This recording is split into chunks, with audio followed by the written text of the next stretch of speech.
का कोर्ट में केस का फाइल लेके दोनों भाई दौड़ रहा है। मेरा बाप शेख आजम था और दोनों भाई कोर्ट में दौड़ रहा है कि मैं बनूं मुतवल्ली, मैं बनूं गद्दी नशी, मैं बनूं गद्दी नशी। ये क्यों हो रहा है? इसीलिए कि बाप का 1 लाख मुरीद है। अगर मैं गद्दी नशी बन गया, 1 लाख मुरीद 1 ही रुपया अगर हर महीने दिया तो 1 लाख रुपया हर महीना मुफ्त में आ जाएगा, फ्री में आ जाएगा। आराम से खाएंगे, आराम से बैठेंगे, एसी की कार, एसी का मकान, एसी का बंगला। और ना 10 साल ना हाफिज बनना पड़ा, ना 20 साल मेहनत करके आलिम बनना पड़ा। हदीस पढ़ने रटने में, हदीस रटना और रट के सुनाना मेहनत लगती है।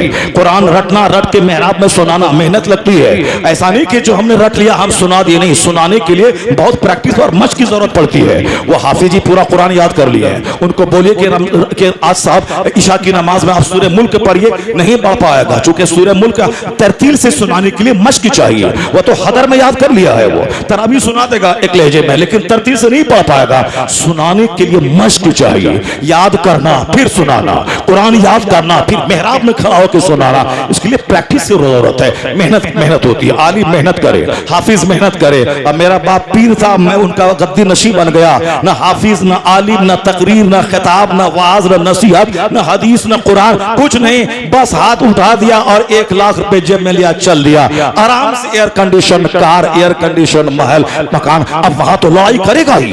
डीएम बनने के लिए 18 घंटे पढ़ना पड़ता है, और ये एसी के घर में, कार में रहने के लिए सिर्फ इतना ही करना कि केस लड़ना है। अब कोर्ट का जजमेंट मिल गया कि तुम बड़ा लड़का है, तू गद्दी नशी बनेगा। अब फिर तो हो गया वारे नियारे। हजारों डीएम क्या कमाएगा जो पीर साहब कमाएगा? साहब कोई मंत्री क्या कमाएगा जो पीर साहब कमाएगा? मैंने कहा खानकाहों में इसीलिए आग लगी है, वहां माल चाहिए। अगर गद्दी नशी जो पीर इंतकाल किया, वह पीर ये शर्त रख दे कि मेरा सज्जादा नशी वो होगा जो रोजाना 200 रकअत नमाज़े नफल पढ़ेगा। मेरा गद्दी नशी वो होगा जो हर महीने में 10 रोजे नफल के रखेगा। मेरा गद्दी नशी वो होगा जो हर 3 दिन में 1 खत्मे कुरान करेगा। मेरा गद्दी नशी वो होगा जो फजर से लेके इचास तक में 1000 दुरूद शरीफ पढ़ेगा। मेरा गद्दी नशी वो होगा जो अस्र से मगरिब के बीच में 3000 दुरूद पढ़ेगा। मेरा गद्दी नशी वो होगा जो ईशा की नमाज के बाद सूरह मुल्क, सूरह दुखान, सूरह मुज़म्मिल और सूरह यासीन पढ़ने के बाद 1000 बार दुरूद पढ़ते पढ़ते सो जाएगा। फिर तहज्जुद के टाइम में उठेगा और फिर तहज्जुद पढ़ने के बाद 1000 बार इस्तिग़फ़ार करेगा।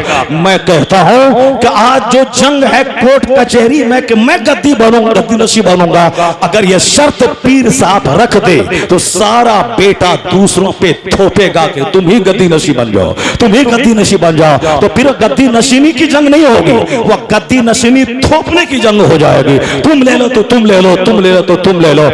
हमने उस वकार की गद्दी को भी पैसे की गद्दी बना दिया है। इसे न मेहनत है, न मुशक्कत है, न खिताब है, न दर्स व तदरीस है। ऐसा खूब मारे मारे आराम से खा पी रहे हैं। मुफ्त का पैसा जहां आएगा वहां जंग ना होगी तो क्या होगा? मुफ्त का पैसा जहां आएगा वहां बच्चे उसके आवारा ना होंगे तो क्या होगा? जब मुफ्त का पैसा आएगा वहां वो 100 पुड़िया गुटखा करना खाएगा तो क्या होगा? और उनका मुरीद दलाल वो करामत बयान करेगा। मेरा मुर्शिद वो है जो तुम में 100 रजनीगंधा का पुड़िया खाता है, 100 शुद्ध प्लस का पुड़िया खाता है। मेरा पीर क्या कमाल गजब का पीर है जो 100 डब्बा सिगरेट का दिन भर में उड़ा देता है। मैं कहता हूं हाँ, तेरे पीर की करामत है। जब भी देखा सिगरेट पीता देखा, जब भी देखा गुटखा खाता देखा। एक पीर मेरा भी था जो पीर को आज से 2 साल पहले जब भी देखा तिलावत करता देखा, जब भी देखा जिक्र अज़कार करता देखा, जब भी देखा फतवा का जवाब लिखता देखा, जब भी देखा दर्से बुखारी देता देखा, जब भी देखा मुरीदों को इरशाद करता देखा, जब भी देखा उलमा के मसाइल का जवाब देता देखा, जब भी देखा जिक्र अज़कार करता देखा। कौन था वो जो जुनैद बगदादी की याद ताजा कर गया? कौन था वो जो गौसे आज़म की याद ताजा कर गया? कौन था वो जो सरकार आला हजरत की याद ताजा कर गया? कौन था वो जो मुफ्ती आज़म हिंद के तक़वे की याद ताजा कर गया? वो वही था जिसे दुनिया अल्लामा अख्तर रज़ा खां अज़हरी ताजुल शरिया के नाम से याद। नारे तकबीर, नारे रिसालत, नारे गौसिया, पीर हो तो ऐसा, पीर हो तो ऐसा, जब भी देखा जिक्र करता देखा, जब भी देखा नफल पढ़ता देखा, जब भी देखा अल्लाह अल्लाह करता देखा। इसीलिए कहा गया है कि अल्लाह का वली वो है जिसे देखो तो खुदा याद आ जाए। सुभान अल्लाह, इसे देखो तो खुदा याद आ जाए। मैं कहना चाहता हूं कि घमंड और गुरूर को मिटाने के लिए नेकों की सोहबत में रहिए, नेकों का चर्चा सुनिए, वाज सुनिए। बस मैं अपनी तमहीद मुकम्मल करूं, फिर मैं आपको लेके थाईलैंड चलता हूं। वहां की राजधानी का, वहां के सबसे बड़ी यूनिवर्सिटी का एक बहुत बड़ा प्रोफेसर, आखिर वो क्या पढ़ा, क्या लिखा, क्या सोचा, वह थाईलैंड का प्रोफेसर जो कलमा पढ़ के मोमिन बना। जरा गौर से सुन के आप जाइएगा, एक काफिर कैसे कलमा पढ़ के मोमिन बना। क्योंकि हमको डर सता रहा है कि कल मुसलमानों की तादाद घट न जाए, कल मुझको डर सता रहा है कि हमारे बच्चे कल क्रिश्चियनों की झोली में न चले जाएं। हमें डर सता रहा है कि मेरे बच्चों का हौसला कहीं मजरू न हो जाए, मेरे बच्चों की सोच कहीं गैर इस्लामी एंटी इस्लामिक न हो जाए। इसी वजह से हम फिक्रमंद है, हमारे उलमा फिक्रमंद है। तो जरा मैं उस तशवीश का इजाला कर दूं, उस डाउट्स को मैं दूर कर दूं कि लुच्चे लफंगे वो अपना काम कर रहे हैं। क्योंकि हर आदमी आसान काम करना चाहता है। जब मेरा पीर साहब आसान काम करना चाहता है तो बोलता है हजरत क्या करे, कोई दवाई हो कि ताकि रोटी पच जाए। मैं कहता हूं कौन सी दवाई? डॉक्टर साहब कोई दवाई हो तो रोटी पच जाए। आप रोटी खाइएगा सो जाइएगा, रोटी खाइएगा सोइएगा, तब तो रोटी कैसे पचेगी? वो तो तुम तो कोठी ऊंची हो जाएगी, कोठी को लेके चलना पड़ेगा। हल्का फुल्का रहिए, कम खाइए, कम बोलिए, कम सोइए और काम ज्यादा कीजिए, खूब मेहनत कीजिए। नहीं है कोई काम तो 100 रकात नमाज़े नफल पढ़िए, इतना पढ़िए कि पसीना पसीना हो जाइए। तो डॉक्टर तो कहता है कि अगर कोई काम नहीं है तो 5 किलोमीटर दूर पैदल चलिए। तो हम कहते हैं पैदल चलने की कोई जरूरत नहीं है। आप अपने घर में वजू करके 50 रकात दिन में, 50 रकात रात में, नमाज़े पंजगाना के अलावा 100 रकात नमाज़े नफल पढ़िए कि पसीने से तर पतर हो जाइए। 5 किलोमीटर चलने से जो शुगर नॉर्मल नहीं होगा वो 100 रकात नमाज़े नफल से नॉर्मल हो जाएगा। मैं दावे के साथ कहता हूं, इसलिए कि भाजपा का एक बड़ा लीडर मुरली मनोहर जोशी आज से 6-7 साल पहले कानपुर के योगा के शिविर में कहा था, मैं उसको बार बार कहता हूं, वह भाजपा का लीडर है जिसको मैं इस्लाम का दुश्मन समझता हूं, हिंदुस्तान का दुश्मन मानता हूं, जिसकी पॉलिसी से हिंदुस्तान में आग लगती है, अमन सुकून भंग करने की बात करता है। हिंदुस्तान प्यारा मुल्क है, उसको जलाने के लिए इन लोगों के हाथ में मैं सत्ता दे दूं, ये लोग हिंदुस्तान को बर्बाद करने की बात कर रहा है। लेकिन उसी का एक बड़ा पढ़ा लिखा लीडर, उसने सच बोल दिया अपनी जबान से। कानपुर में योगा शिविर लगा था, उसमें तकरीर करते करते बोल गया, सेहतमंद रहना है तो योगा कीजिए, प्रधानमंत्री क्यों न है योगा कीजिए, चपरासी क्यों न है योगा कीजिए। योगा है से स्वस्थ रहेंगे, हेल्दी रहेंगे, हेल्थ जरूरी है। 50 करोड़ का बंगला है, हेल्थ नहीं है तो रोते रोते मर जाएंगे। सेहत जरूरी है, मजदूर रहिए, 8 घंटे काम करके खाइए, सेहत रहेगी तो मस्त रहेंगे आप। बादशाह आपकी सेहत को देख के आंसू बहाएगा, आप काबिल रश्क उसके लिए बन जाएंगे। हेल्थ बहुत बड़ी दौलत है, उसके लिए योगा जरूरी है। योगा कहते किसे हैं? मुरली मनोहर जोशी कहते हैं। रामदेव का योगा अलग है, दूसरे का योगा अलग है। योगा है हाथ उठाना, नीचे करना, सांस रोक लेना, सांस तेज तेज छोड़ना, एक जगह ध्यान केंद्रित कर देना, यही है योगा। अब योगा लोग कर रहे हैं सेहतमंद बनने के लिए। मुरली मनोहर जोशी ने कहा था, मैं कहता हूं योगा का जितना तरीका है वह सब तरीका एक तरफ। इस्लाम के पैगंबर ने जो नमाज का तरीका बताया है, खड़ा रहना है, कुछ देर रुकू में जाना है, फिर खड़ा होना है, फिर सजदे में जाना है, बैठ जाना है, फिर सजदे में जाना है, फिर खड़ा होना है। और जब खड़ा हो तो ध्यान केंद्रित करना है सजदे की जगह पे। जब रुकू में जाए पांव पे ध्यान केंद्रित करना है, जब बैठे कादा में तो ध्यान गोद पे केंद्रित करना है, सजदे में नाक पे ध्यान केंद्रित करना है, सलाम में कंधे पे ध्यान केंद्रित करना है, खड़ा रहना है तो ध्यान अपने रब की तरफ लगाना है, कुछ पढ़ना है, रुकू में कुछ पढ़ना है, ये खड़ा रहना, ये रुकू में जाना, फिर खड़ा होना, फिर सजदे में जाना, फिर बैठ जाना, फिर सजदे में जाना, कुछ पढ़ना, ध्यान लगाना, अब दिन में 5 बार ऐसा करना। मनोहर जोशी कहता है, मेरे नजदीक नमाज से बढ़कर कोई योगा नहीं और नमाज देने वाले मोहम्मद अरबी से बढ़कर कोई तबीब नहीं, कोई डॉक्टर। सुभान अल्लाह, नारे तकबीर, नारे रिसालत। सबसे बड़े तबीब का नाम है पैगंबर आज़म अलैहिस्सलाम, यानी आका अलैहिस्सलाम ने जो कुछ दिया है निजाम आप सेहतमंद रहने का, कहीं ये नुस्खा आप नहीं पाएंगे। अब नमाज पढ़िए पाबंदी के साथ, और औरतों को ब्यूटी पार्लर जाने की कोई जरूरत नहीं है, औरतों को ब्यूटी पार्लर जाने की कोई जरूरत नहीं है। वह सिर्फ अमेरिका की लेडी विशर जो औरतों की तंजीम की सरकर्दा लीडर है, उसने मशवरा दिया है कि ब्यूटी पार्लर में होता क्या है, फेस वॉश होता है, पहले चेहरा धोया जाता है, उसके बाद फिर इसमें लोशन लगाया जाता है, फिर उसको पोंछा जाता है, फिर फेस वॉश होता है।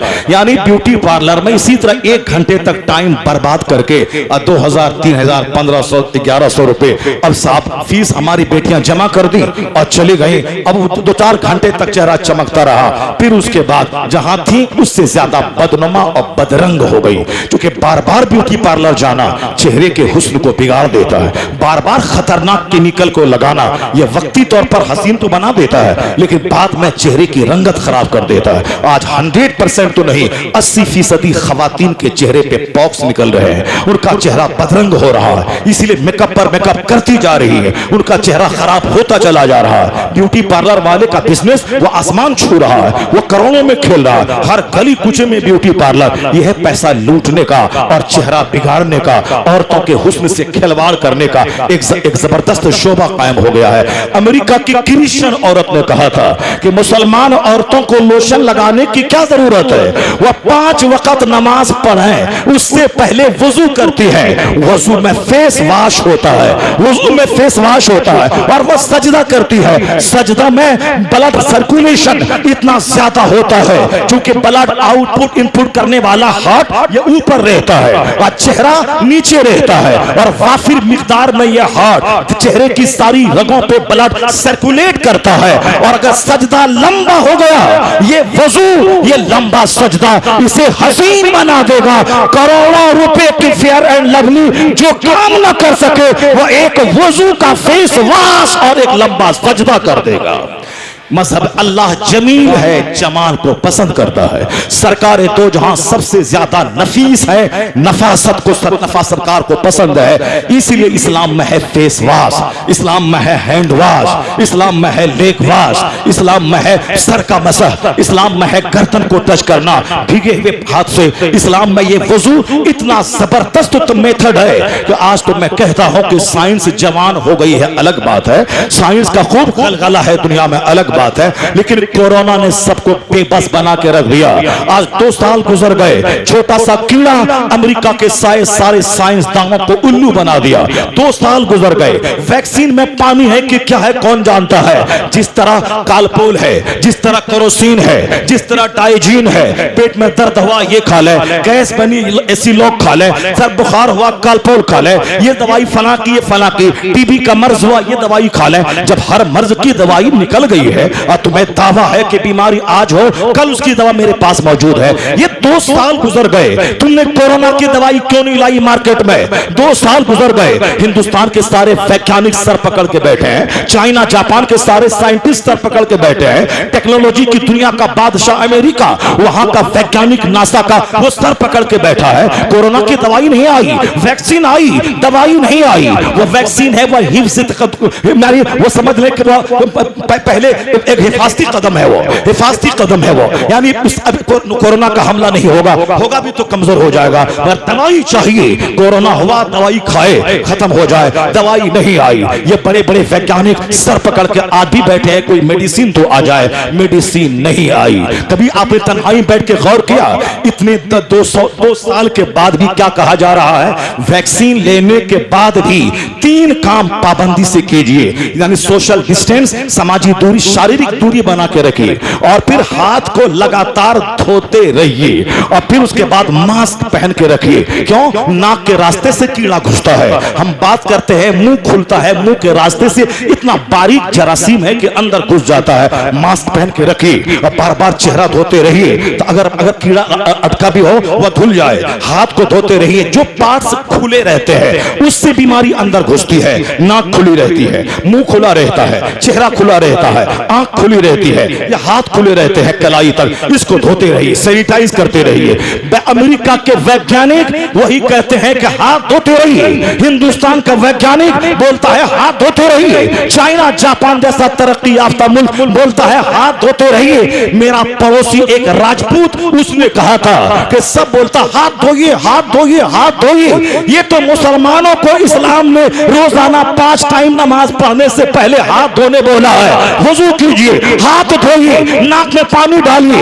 आंख में पानी, चेहरा धोइए, नाक में पानी, मुंह में पानी, जो पार्ट से खुले हैं उसको वॉश कीजिए, पांव जहां तक खुला रहता है उसको धोइए, हाथ जहां तक खुला रहता है उसको धोइए, चेहरा धोइए, मुंह, आंख में पानी, नाक में पानी। उन्होंने कहा था जहां आज दुनिया के सारे वैज्ञानिकों की नजर गई है कि हाथ धोना इस जरासीम को खत्म कर देता है, वहां 1400 साल पहले मौलवी कायनात ने वजू जैसा नुस्खा दिया है ताकि बीमारी से भी बचो और इस वजू से रूहानी ताकत भी मिले, गुनाह भी धुले, बीमारी भी धुले, गुनाह भी धुले। अमेरिका का वैज्ञानिक का कद कोरोना ने छोटा बना दिया है। मुस्तफा की तालीम का महत्व इस दौर में आगे बढ़ाता चला गया है। सुभान अल्लाह सुभान अल्लाह। I cannot find any other man in history like Mohammad. मैं पूरे मानव इतिहास में मुस्तफा का जवाब नहीं पाता हूँ। इसी तरह की बातें सुनते रहिए। सरकार दो सलाम की एक एक बात का जो महत्व है, पॉजिटिवली तन्हाई में बैठकर आप गौर करें तो आप दंग रह जाएंगे। ये कौन कह दिया कि इस्लाम खतरे में है? ये कौन कहा कि आने वाला वक्त हमारे हाथ से निकल गया है? नहीं नहीं, बल्कि अल्लाह का पसंदीदा मजहब खामोशी से अपना काम कर रहा है। दुनिया का सबसे क्रीम तबका होता है पढ़ा लिखा तबका। एक आलिम शैतान के मुकाबले में 1000 आबिद से ज्यादा वजनी होता है। फकीहुन वाहिदुन अशद्दु अला शैतान मिन अल्फ आबिद, यानी एक फकीह, एक आलिम 1000 आबिदों से ज्यादा भारी होता है। एक पढ़ा लिखा इंजीनियर, डॉक्टर वह करोड़ों जाहिलों से सुपीरियर होता है। जाहिल हलाठी लेके आएगा वो काम नहीं कर पाएगा जो काम एक मिनिस्टर का कलम कर जाएगा, जो काम एक कानून बनाने वाले का कलम कर जाएगा। इसलिए हमारे बच्चों का असेंबली में रहना भी जरूरी है ताकि वहां देखे कि कौन सा कानून बनता है बिगड़ता है। मेरे बच्चों का पार्लियामेंट में रहना जरूरी है ताकि देखे कि मेरे खिलाफ कौन सा कानून बनता है, आवाज उठाए। असेंबली में रहना भी जरूरी है बहैसियत मुस्लिम, पार्लियामेंट में जाना जरूरी है बहैसियत मुस्लिम, प्रधान बनना जरूरी है बहैसियत मुस्लिम, न कि प्रधान बन करके अपने आप को उनके हवाले कर दे। एमएलए और एमपी बनने के बाद काफिरों से बदतर इसकी हरकत हो जाए। नहीं, जहां भी जाए बहैसियत मुस्लिम बनकर रहे, यानी मुस्लिम डीएम, मुस्लिम एसपी, मुस्लिम इंजीनियर। मुस्लिम इंजीनियर का मतलब इंसान इंजीनियर, मुस्लिम डॉक्टर का मतलब इंसान डॉक्टर। इस्लाम आदमियत का मजहब है, इस्लाम ह्यूमैनिटी का मजहब है, इस्लाम मानवता का मजहब है। इस्लाम शराब को हराम करार देता है, जुआ को हराम करार देता है, ठगने को हराम करार देता है, झूठ को हराम करार देता है, बेकसूर चूंटी को मारने को जुर्म करार देता है, पड़ोसी से गलत ताल्लुकात को जुर्म करार देता है, ग़ीबत चुगलखोरी घमंड को इस्लाम जुर्म करार देता है। यानी जिससे ह्यूमन रिश्ता बिगड़े इस्लाम उसको मना करता है। और जो भी अच्छी क्वालिटी है, यानी डिसिप्लिन है, मोरालिटी है, कैरेक्टर है, मुस्कुरा के मिलना है, दूसरों से बातें करना है, दूसरों के गम में शरीक होना है, चाहे कोई नंगा भूखा किसी भी मजहब का मानने वाला हो, अगर वह भूखा है तो खिलाना है, नंगा है तो कपड़ा पहनाना है। रेलवे स्टेशन पे न पूछे कि तेरा मजहब क्या है, वहां जो भी नंगा मिले पहनाओ, जो भी भूखा मिले खिलाओ। ज़कात की रकम देने के लिए मजहब तलाश करना है, सदका फित्र देने के लिए मजहब तलाश करना है। लेकिन आमतौर पर मानवता के नाते चाहे किसी मजहब का हो, सदकाते नाफिला किसी के साथ करें, एहसान करें, सवाब मिलेगा। जब बुखारी की हदीस में आया है कि एक औरत ने देखा कि एक कुत्ता जो जबान लटकाए फिर रहा है कुएं के इर्द गिर्द, जो कुएं का चक्कर लगा रहा है, कद अदला लिसानुहु मिन अतश, जिसकी जबान प्यास से बाहर लटकी हुई है, उस खातून ने अपने दुपट्टा से डोल बनाकर पानी निकालकर उस कुत्ते को पानी पिलाती है। तो हुजूर क्या फरमाते हैं, दखलतिल जन्ना, वह औरत जन्नत में दाखिल हो गई। अल्लाह ने उसको माफ फरमा दिया। जब कुत्ते को पानी पिलाने से एक औरत जन्नत जन्नत जा सकती है। हुजूर सच्चे बुखारी की हदीस से कोई कमजोर नहीं कह सकता। जब जन्नत जा सकती है जो भूखे इंसान को पानी पिलाए, जो नंगे को कपड़ा पहनाए, जो भूखों को खाना खिलाए, जो प्यास इंसान को पानी पिलाए, जो अशरफुल मखलूकात को पानी पिलाए, कितना अजर मिलेगा। मानवता की बात ये करता है, मानवता की बात इस्लाम ने किया है। जहां भी अच्छाइयां है, जिसकी जबान से निकले उसका रिश्ता इस्लाम से जुड़ा हुआ है, क्योंकि सबसे पहले जिसने मुअल्लिम अखलाक बनकर दुनिया को मोरालिटी का रास्ता दिखाया है वह पैगंबर आजम की जाते गिरामी है। ये और बात है कि मेरा बच्चा नहीं जानता, उसके इल्म की कमी है, मगर दूसरे लोग अच्छी तरह जानते हैं। अल्लाह का पसंदीदा मजहब मजहब इस्लाम है। लुच्चों लफंगों के बोलने से ये मजहब घटता नहीं, खामोश काम ये इस्लाम कर रहा है। किस तरह एक पढ़ा लिखा साइंटिस्ट हजारों पे भारी होता है, लाखों पे भारी होता है, क्योंकि एक साइंटिस्ट अगर कोई थ्योरी देता है तो उसके फॉलोवर लाखों हजारों की तादाद में होते हैं। वह पढ़े लिखे लोगों के दिल को अपील करता है, पढ़े लिखों के दिमाग को झंझोड़ता है। अगर वो एक कलमा पढ़ के मोमिन बनता है, समझ लें कि नस्लें कलमा पढ़ेंगी। एक पढ़ा लिखा तबका अगर कलमा पढ़ता है तो उनके अधीन उनके जितने भी डिसाइपल्स, उनके जितने भी फॉलोवर्स हैं, सब कलमा पढ़ के मोमिन बनते हैं। तो एक दानिश्वर की कहानी मैं बयान करता हूं। इस मायूसियत के दौर में मेगाटेक तेजासन एक शख्स है जो थाईलैंड यूनिवर्सिटी का प्रोफेसर है।